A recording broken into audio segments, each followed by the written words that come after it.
What is going on? This is your boy Endless checking in with another video. We're going to be jumping into this unboxing and I'll be testing out this generator. It's called a Champion Global Power Equipment. That's what it says down here. But it's a portable generator. It's pretty cool. It says it runs at 3,500 watts. So we're going to go on ahead and do an unboxing, fill it up with oil, test it out, and make sure that it works. It seems like a cool product. Everybody out there needs a generator. You never know when you're going to lose power. And that was my big thing, especially living out here in the country.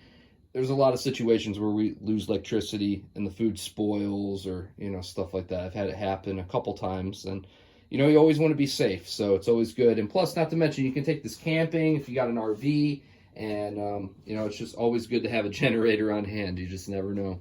But anyway, let's go on ahead and jump into this. If this is your first time here, my name's Endless. Welcome to the channel. Hit that like button, subscribe button. I do reviews of how-tos and unboxing and stuff like that. So if you're into that stuff, hit that subscribe button. Anyway, let's jump into the unboxing.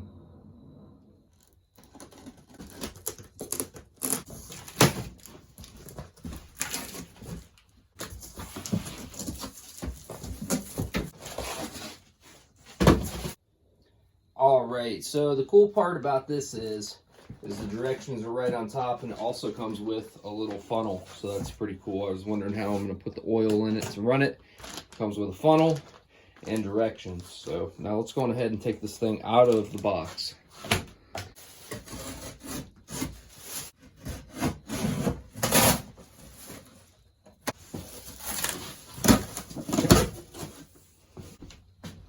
Whew! All right, now that we got that out of the way, it's out of the box. It was packaged pretty nicely. Came with everything here as far as directions and oil. I'm going ahead and cut off this thing so we can fill up the oil. Cut that off there. Now the cool part about this hookup is that it comes with a propane hookup and also comes with the oil, so that's pretty cool.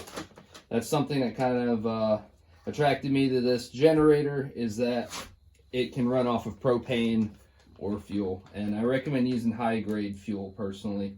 It even says on here not to use E15 or E85 or E10. All right, so the directions on here, this is a huge plus. Typically when I get directions, they're not this big. This is like a big map almost. So, but it has directions on start to finish to get this thing running with pictures and symbols of what to check.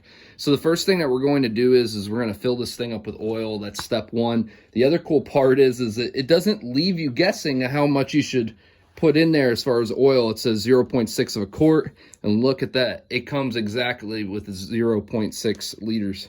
So we're going to go on ahead and fill that up now. Now down here, this is where you're going to fill up the oil. You're going to take that cap off. This is where you fill it, this yellow thing, and this bolt down here is what drains it. So in order to get the oil in here, I actually had to tip this thing up off the ground a little bit and put the funnel in there, and now we're going to fill it up.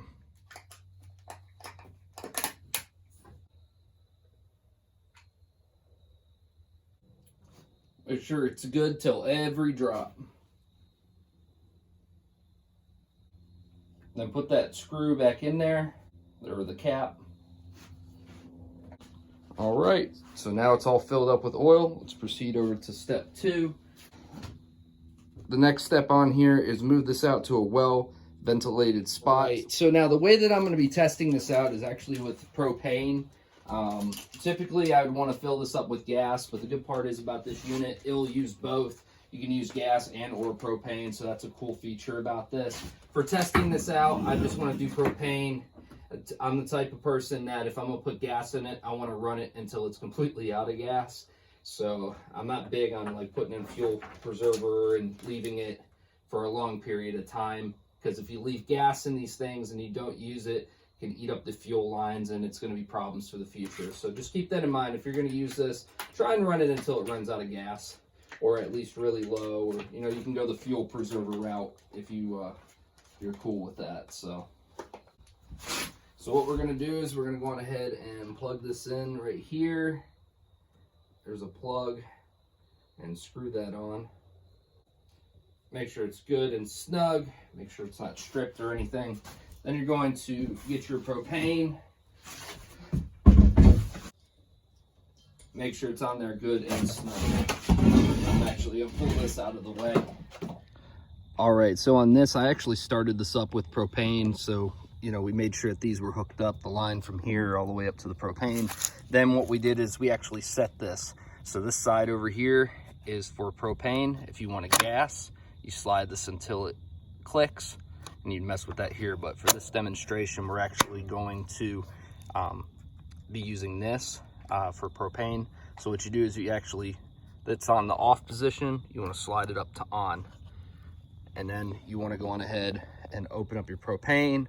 You know, I probably open it up maybe about 20%, 25%. That's just me.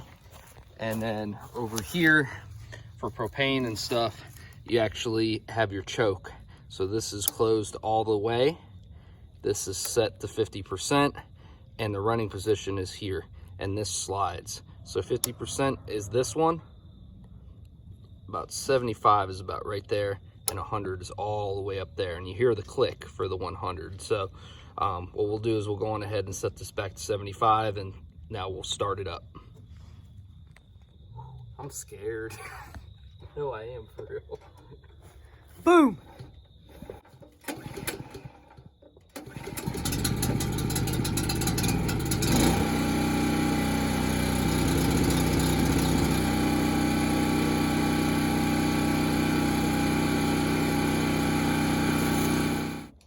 Well, if you have any questions, put them down in the comment section below. I appreciate you guys watching the video all the way through. If you made it this far, please hit that like button, hit that subscribe button to show support. And I hope everybody has a wonderful day. Thanks for watching. Peace.